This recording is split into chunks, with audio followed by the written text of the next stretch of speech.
Yes, class 8। आज हम अपनी व्याकरण की पुस्तक से पाठ 6 पद परिचय के अंदर वचन बदलो के बारे में जानेंगे और उसके अभ्यास कार्य को करेंगे।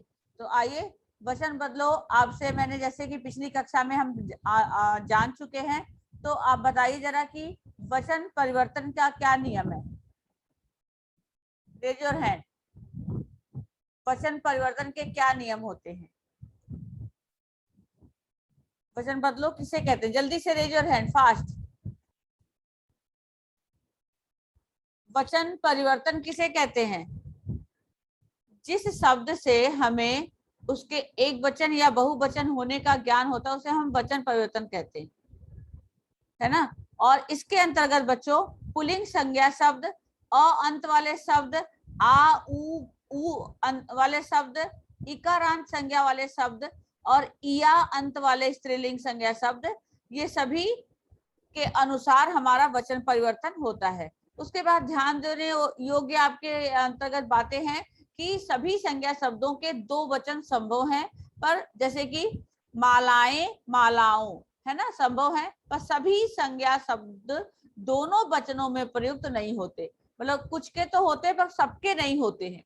कुछ संज्ञा शब्द प्राय एक वचन में ही प्रयुक्त होते हैं और कुछ प्राय बहुवचन में। तो जिसके अंतर्गत नित्य एक वचन, ये जो शब्द हैं ये हमेशा एक वचन में ही प्रयुक्त किए जाते हैं। इसी तरह से नित्य बहुवचन होते हैं जो कि हमेशा जो है बहुवचन के अंतर्गत ही प्रयोग में लाए जाते हैं।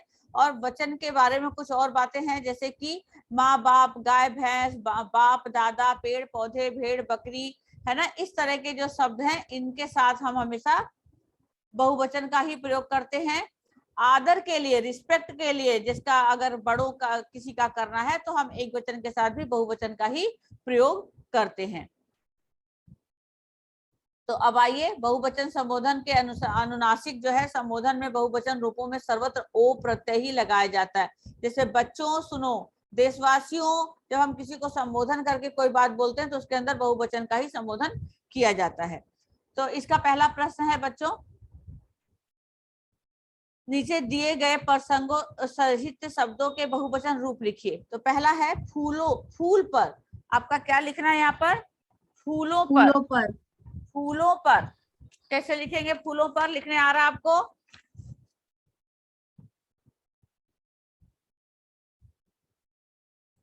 फूलों पर, ये देखिए दिख रहा है आपको? बोर्ड लिखा हुआ दिख रहा है? No ma'am. No ma'am. एक मिनट में थोड़ा सा अंधेरा।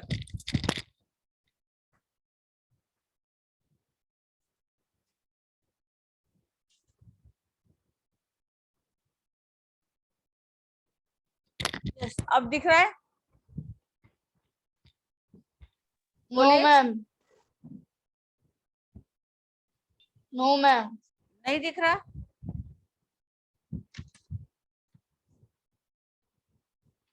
No ma'am. क्या बात है भाई। अब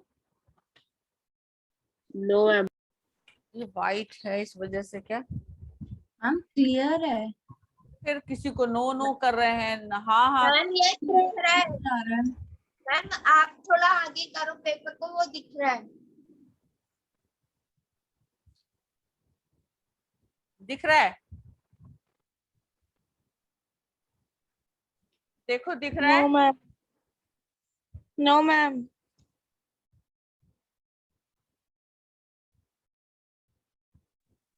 मैम ये दिख रहा है। कैसे बच्चे बेटा, कोई कहता दिख रहा है, कोई कहता नहीं दिख रहा है, ये तो क्या बात है। चलिए फिर मैं देखती हूँ कैसे भी करती हूँ एडजस्ट। अगला है फूलों पर, मैं यहाँ लिख देती हूँ, यहाँ से देख के लिख लो।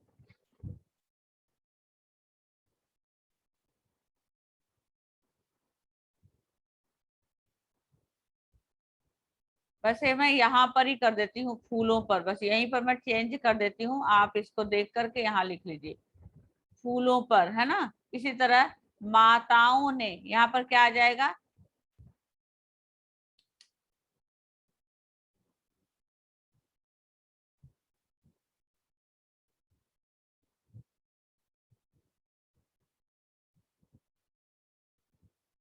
माताओं ने, लिख लिया माताओं ने।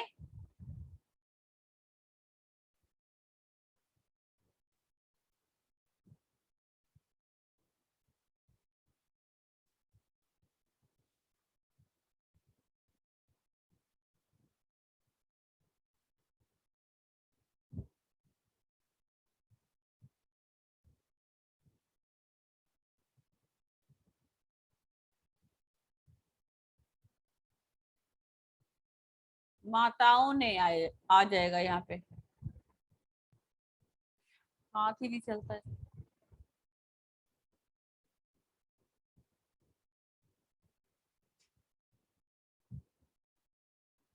इसी तरह साधुओं ने, ठीक है,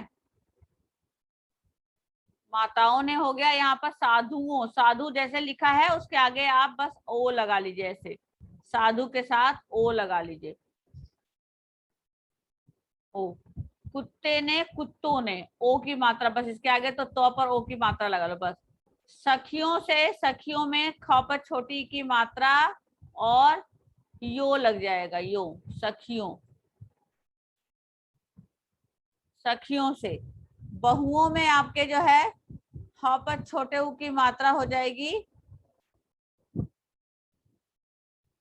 बहु ओ।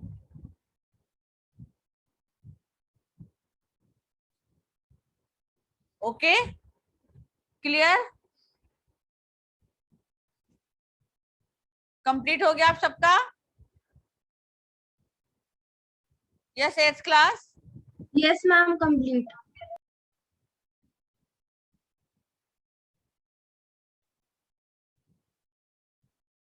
नेक्स्ट क्वेश्चन है बच्चों कारक।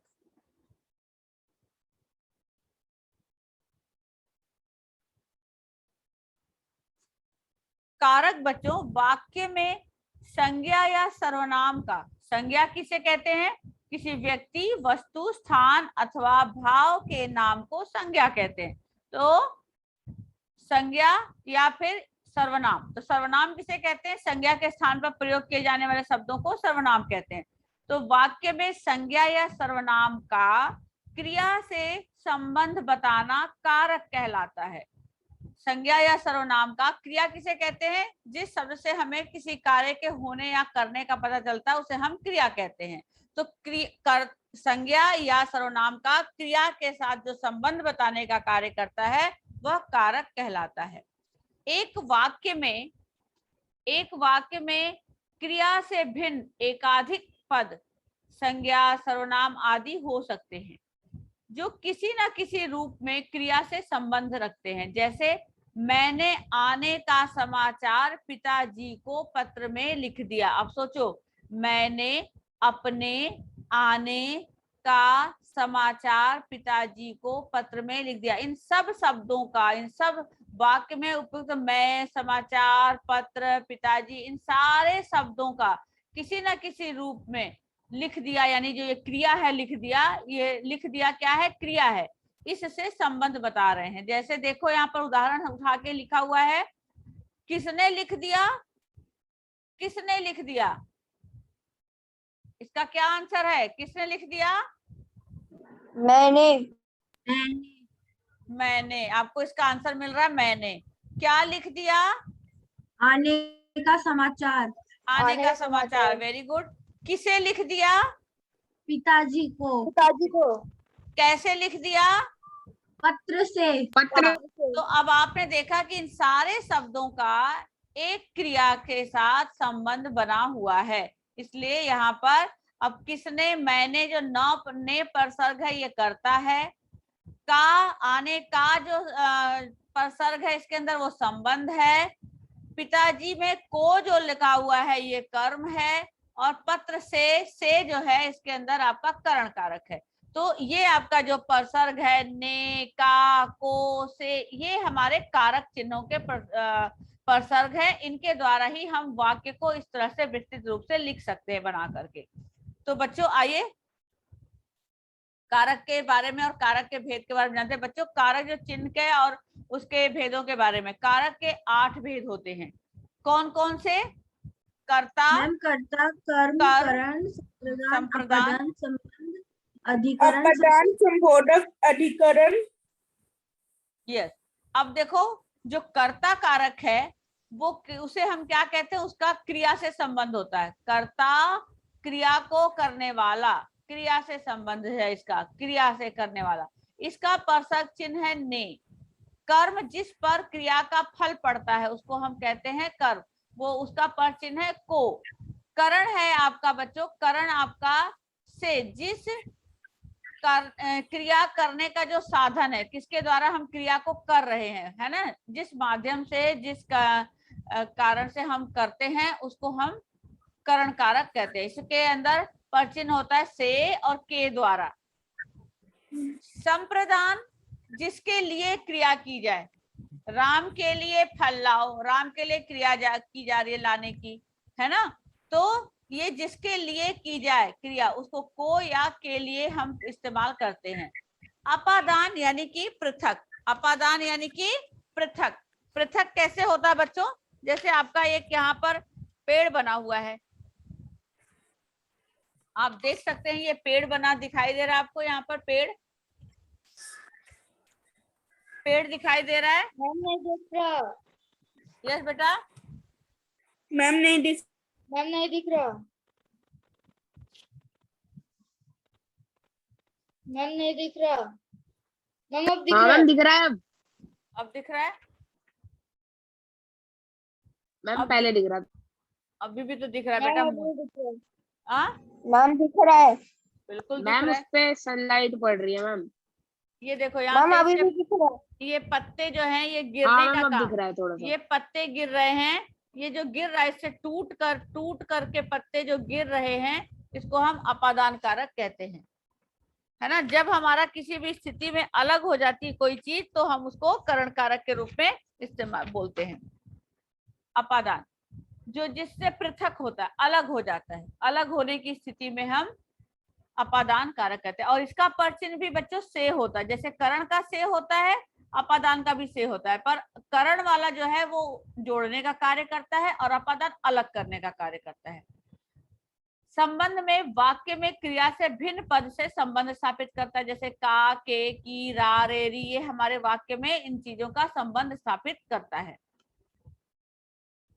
अधिकरण क्रिया का आधार होता है, जैसे मेज पर, में और पर होता है। मेज पर पुस्तक रखी है, घर में चारपाई पड़ी है, तो में और पर जो है ये हमारा अधिकरण कारक होता है। संबोधन जो हम संज्ञा को पुकारने या टेरने का काम करते हैं। ओके,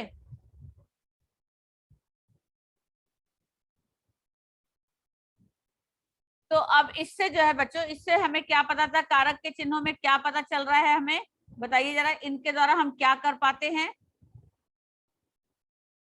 अपने वाक्य को सही तरीके से लिख पाते हैं। बोलो, सही तरीके से लिख पाते हैं। बोलो बेटा, कारक के चिन्हों से हमें क्या पता चलता है, अपने वाक्य को हम सही तरीके से लिख पाते हैं। अपनी बात को दूसरों को समझा पाते हैं, है ना, इन चिन्हों के प्रयोग से, है ना। जैसे कर्ता, अब कर्ता को ले लीजिए, पहला है आपका कर्ता, क्रिया को करने वाला ही कर्ता होता है, जो क्रिया करता है वो कर्ता कहलाता है।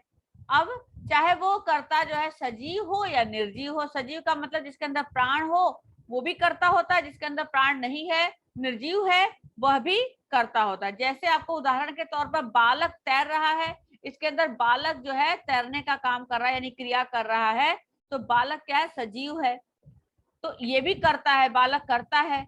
और नदी बह रही है, नदी भी बहने का काम कर रही है, लेकिन नदी यहाँ पर क्या है बच्चों, बोलो जल्दी से, नदी यहाँ पर क्या है, निर्जीव। निर्जीव, लेकिन ये भी करता है क्योंकि ये भी अपना कार्य कर रही है। तो क्रिया को करने वाला कर्ता होता है, चाहे वह सजीव हो या निर्जीव अथवा अचेतन भी हो सकता है।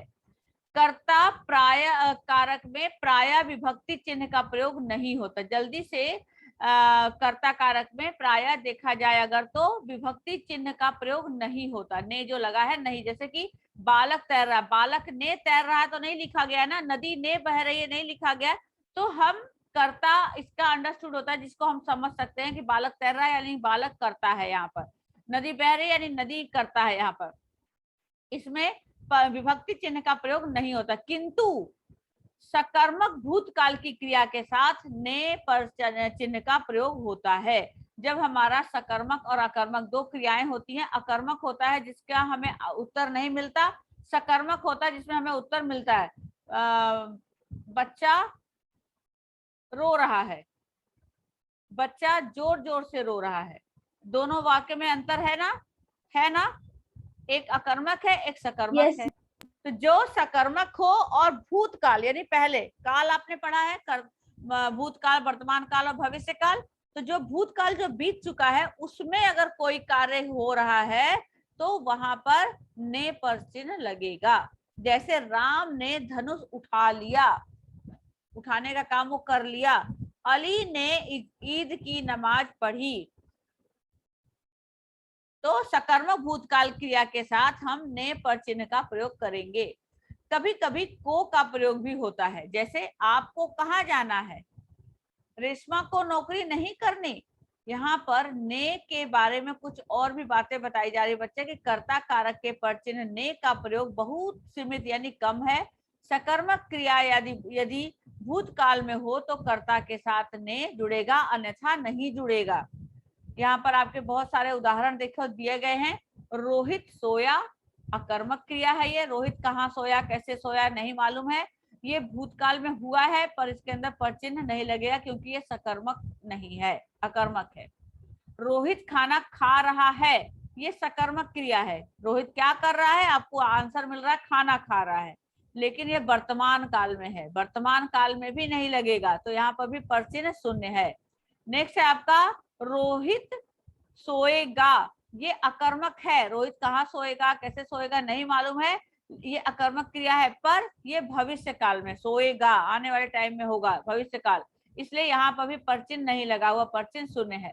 अब लास्ट में आपका है रोहित ने पाठ पढ़ा, रोहित पढ़ चुका है पाठ, तो यहाँ पर ने लगा है। देखिए ये सकर्मक क्रिया भी है और भूतकाल भी है, इसलिए यहाँ पर ने पर लग रहा है।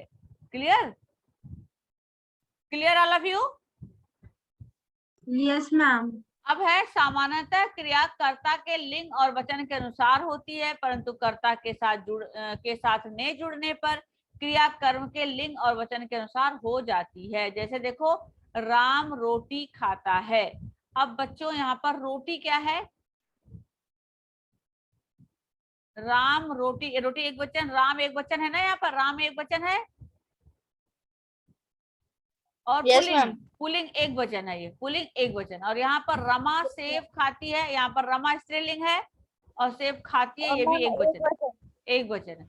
अब दोनों पूरियां खाती हैं, दोनों यहाँ पर दो हो गया, एक से ज्यादा हो गया, तो यहाँ पर जो सेब और रोटी थी, जैसे राम रोटियां खाता तो नहीं लिख सकते ना, है ना, तो इसलिए यहाँ पर वो एक वचन के साथ एक वचन और बहुवचन के साथ बहुवचन का प्रयोग ही होगा। दोनों पूरियां खाते हैं, तो यहाँ पर पुल्लिंग है दोनों और पूरियां जो है बहुवचन है। ठीक है, इस तरह से हम इनके अंदर प्रयोग को परिवर्तन करेंगे। हम ने के प्रयोग से देखिए राम ने रोटी खाई, ये कर्म और क्रिया स्त्रीलिंग एक वचन, राम ने रोटी खाई, कर्म क्या है, कर्म क्या है रोटी, और क्रिया क्या है खाना। स्त्रीलिंग इसके अंदर क्या है, राम, राम स्त्रीलिंग है, क्या है स्त्रीलिंग, जल्दी बोलो। रोटी। रोटी, यस रोटी। कर्म और क्रिया स्त्रीलिंग है, कर्म और क्रिया जो है खाई भी स्त्रीलिंग है और रोटी भी स्त्रीलिंग है। रोटी कर्म है, रोटी और खाई दोनों ही क्रिया जो है वो स्त्रीलिंग है और एक वचन में है ये। इसी तरह रमा ने सेब खाया, रमा ने सेब खाया, यहाँ पर कर्म और क्रिया दोनों पुल्लिंग है, कर्म है सेब और खाया भी पुल्लिंग है, तो यहाँ पर एक वचन पुल्लिंग हो गया। ये मत सोचना कि यहाँ पर लड़की का नाम रमा है तो ये स्त्रीलिंग ही होना चाहिए, यहाँ पर आपको कर्म और क्रिया के साथ आपको स्त्रीलिंग और पुल्लिंग बताना है, कर्म और क्रिया के साथ आपको स्त्रीलिंग और पुल्लिंग बताना। अगर कर्म और क्रिया जो है उसी के अनुसार आपका वचन होगा, एक वचन है, स्त्रीलिंग है या पुल्लिंग एक वचन है। ठीक है, दोनों ने पूरियां खाई, यहाँ पर कर्म और क्रिया स्त्रीलिंग है, पूरियां भी स्त्रीलिंग है, खाई भी स्त्रीलिंग है, तो ये बहुवचन, दोनों जो है बहुवचन है, तो यहाँ पर कर्म और क्रिया स्त्रीलिंग बहुवचन के रूप में लिया जाएगा। अकर्मक क्रिया होने पर कर्ता के साथ ने का प्रयोग व्याकरण सम्मत नहीं है। जैसे मैंने हंसा, अब मैंने हंसा तो ये कोई सेंटेंस नहीं है ना बच्चों। मैंने हंसा, मैं हंसा होगा ना कि मैंने हंसा होगा? क्या होगा? मैं हंसा होगा या मैंने हंसा होगा? अरे जवाब दो बेटा, क्या मैम होगा? मैंने हंसा होगा। मैंने हंसा होगा, मैंने हंसा होगा। ये सुन के आपको सही लग रहा है मैंने हंसा? मैम मैं हंसा। हाँ मैं हंसा। अथवा मैंने रोया, मैंने रोया सही है वाक्य? No ma'am. यहाँ पर भी मैं रोया, यानी ये दोनों वाक्य अशुद्ध हैं। अब कर्ता प्लस ने वाले वाक्य में यदि कर्म के साथ को परसक जुड़ जाए तो क्रिया सदा पुल्लिंग एकवचन में रहती है। ध्यान से देखिए, कर्ता प्लस ने, कर्ता का चिन्ह है ने वाले वाक्य में यदि कर्म के साथ को, कर्म के साथ ही हम अगर को जोड़ देते हैं तो क्रिया सदा पुल्लिंग एकवचन में रहती है। जैसे अध्यापिका ने, अध्यापिका करता है, उसके साथ पर चिन्ह ने जुड़ा हुआ है। बच्चों कर्म है और को उसके साथ को का कर्म का पर चिन्ह है। पढ़ाया यहाँ पर क्रिया है, तो यहाँ पर अध्यापिका और बच्चों को ये हमेशा एक वचन ही रहेगा, पुल्लिंग का एक वचन रहेगा, पुल्लिंग एक वचन में ही रहती है। उसने ताजमहल को देखा, यहाँ पर भी को और ने लगा हुआ है लेकिन ये पुल्लिंग एक वचन है। अपवाद में बच्चों कुछ बातें हैं जो हमेशा जो है एक उसमें मानी जाती है, जैसे कि खांसना, छींकना, नहाना, ये सब कुछ अकर्मक क्रियाओं के साथ ने लगता है। जैसे मैंने खांसा, श्याम ने छींक दिया, इनके साथ हमारा ने पर चिन्ह ही लगता है। बोलना, मैं बोलना, भूलना, लाना जैसी सकर्मक क्रियाओं के साथ ने नहीं लगता। अब बोलना में, बोलना, तुमने बोलना ने क्या किया, या बोलना ने तो बोल से तो भूलना ने तो इसमें लगेगा नहीं, लाना ने लगेगा नहीं। तो बोलना, भूलना, लाना जैसी सकर्मक क्रियाओं के साथ ने नहीं लगता। जैसे शीला कविता भूल गई, अब यहाँ पर भूलना नहीं लगेगा। शीला कविता भूलना गई लिखोगे, भूलना गई तो ना हट जाएगा, यहाँ पर से, यहाँ से ना परसक हट जाएगा। माँ फूल लाई, लाना तो नहीं लिखेगी ना, माँ फूल लाना आई तो माँ फूल ले आई, ले लाना से ले हो जाएगा। मैं संदेश भूल गया, ठीक है, तो भूलना नहीं होगा, मैं संदेश भूलना गया नहीं लिखा जाएगा, यहाँ पर मैं संदेश भूल गया। तो इस तरह से इन कारक चिन्हों का प्रयोग हम करेंगे वाक्य को शुद्ध और अशुद्ध का ज्ञान करते हुए। अब दूसरा है बच्चों कर्म कारक। कर्म कारक क्रिया करते हुए कर्ता की सर्वाधिक इच्छित वस्तु ही कर्म होती है। दूसरे शब्दों में कर्ता की क्रिया का फल जिस पर पड़े उसे हम कर्म कारक कहते हैं। जैसे कर्म कारक में प्राय कारक चिन्ह नहीं आता। मैंने आम तोड़े, तुम फल खाओ, अगर मैं इसी वाक्य को बनाऊंगी, मैंने आम को तोड़े, तुम फल को खाओ, तो यह वाक्य अशुद्ध होगा, है ना। कभी कभी को का प्रयोग होता है और कभी कभी नहीं भी होता। अब यहाँ पर है दरवाजे को बंद कर दो, अब अगर से दरवाजे बंद कर दो, है ना, तो कभी इस जगह पर वाक्य में को का प्रयोग होता है, कहीं पर नहीं होता। राम को देखो कितनी मेहनत कर रहा है, यहाँ पर आपके को परसर्ग का चिन्ह का प्रयोग किया गया है। Clear? 8th class, 8th class बोलो बेटा। Yes ma'am, clear. Very good. अब अगला देखिए, अगला है आपका करण। अब करण पे आ जाइए। करण से हमें क्या करना है बच्चों? क्रिया संपन्न करने में जो माध्यम या साधन बनता है उसे हम करण कारक कहते हैं। इसके विभक्ति से और के द्वारा होती है। राम ने रावण को बाण से मारा, आंखों से भली भांति परख लो, आग से ठंड भग गई, पुलिस डंडे से पीटती है। अब यहाँ पर से जो है ये करण के करने का माध्यम है, इसलिए यहाँ पर से का प्रयोग किया जा रहा है। ओके,